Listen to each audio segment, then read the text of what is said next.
So welcome to this video. This week I'm in Tempe, which is near downtown Phoenix in Arizona. It's one of Phoenix's 300 plus sunny days, so it's a really nice environment. It's 30 plus degrees. In the background you can probably see Phoenix International Airport, Sky Harbor Airport, and downtown Phoenix. It does mean that anywhere around here you're going to get a little bit of aircraft noise. So I'm recording in between the flights departing, so apologies for any background aircraft. So I'm out here on business, and I've been at a conference way down south over there out in the desert this week, and it's been glorious. It's a beautiful place. The conference centre was right out in the middle of nowhere, out in the desert, so quite an arid place but with quite a lot of interest around it. I guess whilst the weather here is really beautiful, as a photographer it's somewhat stark, because during the day when it's this sunny, the sun is really powerful here. It's quite a difficult light to shoot in, and actually some of the best times to shoot are actually in the mornings and evenings with the sun rises and the sun sets. However, this week I've been actually speaking and presenting and running workshops in a conference, so actually getting out at those times is really difficult, and therefore my photography is having to take a bit of a secondary role this week. But I've managed to find a few hours this morning to get out of my hotel here in Tempe and climb up Hayden Butte, which is about the highest point around here, until you get over to Camelback Mountain and across to Red Mountains. It's really quite steep to get up here. It's quite hot, and therefore it's quite a strenuous climb, but you do get quite a nice view around here.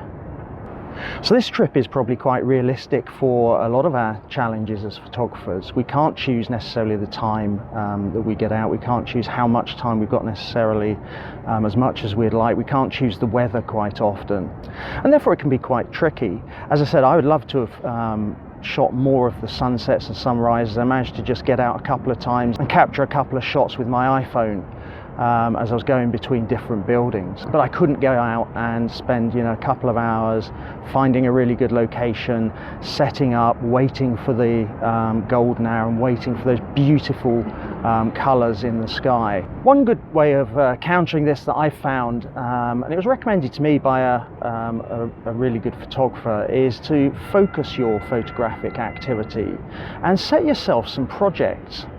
Now you can set a project based on a broad theme. You could pick a colour. It could be you choose the colour green. It could be that you perhaps challenge yourself to shoot a particular genre. So perhaps I'm here in Tempe today, I'm probably going up to Scottsdale this afternoon, and I might just choose to shoot architecture or street photography, or in a particular location, or perhaps pick macro. It could be that you choose a time-based approach. So if you're short on time, do a 10-minute photo challenge. How many great photos can you get in 10 minutes in a particular area?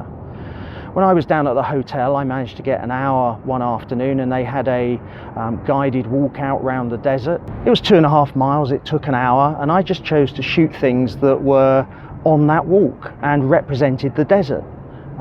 So really simple project, but I could really fit it into a condensed time frame. It could be that you create an activity. You want to perhaps write a blog post on something that's important to you, so you shoot images that will tell that story. As I said in the previous video, as we move from season to season, we can change the projects that we're setting up based on a seasonal basis. So this concept of setting up projects or giving yourself a challenge is quite a powerful one. Let me know in the comments below what challenges you've set yourself, perhaps in the past, or what are you going to set yourself for the next month, 2 months. It'd be great to get some ideas from you guys, and really, let's share some inspiration about ideas for what we can focus on. As I said, there are a number of benefits for taking a project-based approach. So the first benefit is that it gives you purpose, and as human beings, quite often an activity requires purpose. We feel better about doing things when we have a purpose for doing it. It gives us focus, it drives us forward, and that really is one of the real benefits of projects. It gives our photography purpose. So perhaps when we have purpose, we do more of it, and by doing more of it, we practice more, we get better at what we're doing, and therefore, it's really important that with photography, you do get your eye into the images you want to take, and really start to compose them and drive yourself forward. It is a skill that requires practice. The third thing that I think it really benefits is if you have a project, you start to take a series of images which have a connection between them, and therefore you start to think in a more storytelling way. Rather than taking individual snapshots or individual images, you actually start to take images with purpose, that are better and that are linked together. And by doing that, it really does help take your photography to the next level. So let's take a quick look at some images that I captured during my time in Phoenix.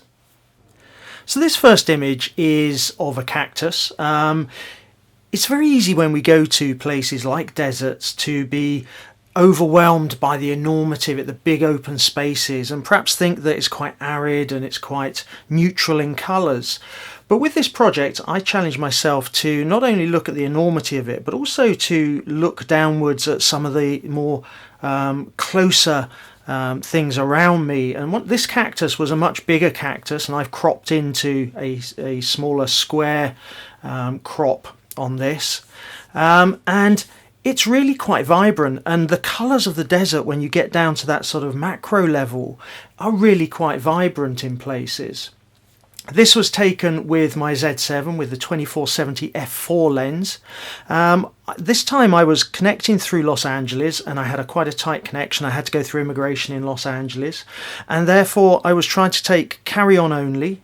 So I had a wheelie case with my clothes for 7 days in it. I had my camera bag, but I was also carrying my laptop and various things for the workshops I was running while I was in Phoenix, and therefore I really wanted to travel quite light. So I took my, as I say, my Z7, but with the 24-70 f4 lens, which is a great lens, and in most circumstances is more than capable. This shot was taken about 4 in the afternoon, so the sun was still quite strong. It was taken at 1/2000th of a second at f4 and ISO 100, and as I've said so many times, the Z7 is such a versatile camera because with all those pixels, you can really take a bigger image and crop in quite considerably without losing quality, or you can shoot it in the DX crop, which gives you a 1.5 multiplier. This time I chose to shoot the bigger cactus, but it didn't really stand out for me. So what I did was really crop in to get some of that detail and bring out the colours for me, which, as I say, for me this typifies the sort of colours of the desert. So in this second image, we've gone from the real, macro intimate shot to one that shows the expanse of the area I was in, which is about 600,000 square miles that is owned by the Gila River Indian community. And in the corner of that enormous area, nearest to Phoenix, it's about 30 miles south of Phoenix, 40 miles south of Phoenix, they've created and developed a number of enterprises, one of which is this building here, which is a casino and hotel. I was staying at another resort, and there's also a raceway there and an outlet mall. But I just thought, with the cloud formations in the sky and the arid sort of ground, but then with this man-made structure there, it just showed the enormity of the area with this small, what is quite a big building but looks quite small in the scale of it all. So I tried to use the 24mm right up at its widest focal length to create that enormity with the sky. I think the cloud formations made it. I was quite lucky that day because other days it was just a clear blue sky, and it just shows that enormity, I think. And that's what I liked about this image. As with the other images, I've only done some light touch, Lightroom adjustments on these images. This one I've added a slightly faded look because I think it worked quite well with the sort of the desert feel. It also softens the sky a little bit. The sky was very vibrant, it was very deep blue, so I haven't really put too much of a filter on this. So it really was a light touch approach. And then with this third image of a cactus with those cloud formations overhead, I've tried to come halfway in between, not the wide open enormity shot or the macro close-up shot, but showing actually, you know, something we all expect in the desert, one of these big cacti. This was about probably 6 to 10 feet tall, and it shows a little bit of the environment, but with that really nice cloud formation overhead. Again, I had the 2470 at its widest focal length at 24mm, and you know, it really was helped with the bright light. With something like this, if you can get the right angle with it, you do get some nice shadows. You do get some it's captured the spines against the backdrop of the sky and the clouds. So I quite like this image. It's just gives me that feel of the desert again. So as I was walking back towards the hotel I was in, and the hotel I was in was a resort, and it had a nice golf course which was obviously well watered, as you can see from the green across the lake here. I was walking into the sun, and the sun was really creating some beautiful light across that golf course, across the water, the reeds in the foreground, and we had those cloud formations still in the sky. And I thought I'd just test the dynamic range of the Z7 and see how it coped really shooting straight into the sun, see whether I could capture that, you know, sort of that ambience that I was feeling at the time. Again, I've put a slight processing in Lightroom on this, but it's not a massive amount. I drew out the shadows in the reeds. I underexposed this shot a little bit to make sure that the sun, the reflection of the sun in the water didn't burn out totally. But I think it shows, you know, the real dynamic range. The shadows in those reeds I could have pulled out further, but they would have stood out too much. So I didn't pull them out too much. But it really, you know, it shows that feel that I had when I was walking along that sort of path through the desert, and you came on this little oasis of the grass on the other side of the lake with the sun reflecting off the water. And I was quite impressed with what the Z7 managed to achieve with some pretty harsh lighting here. And again, I think it does show that this 2470 f4 lens is a really good lens. It certainly isn't just a kit lens. It is above the standard of traditional kit lenses that we're perhaps used to.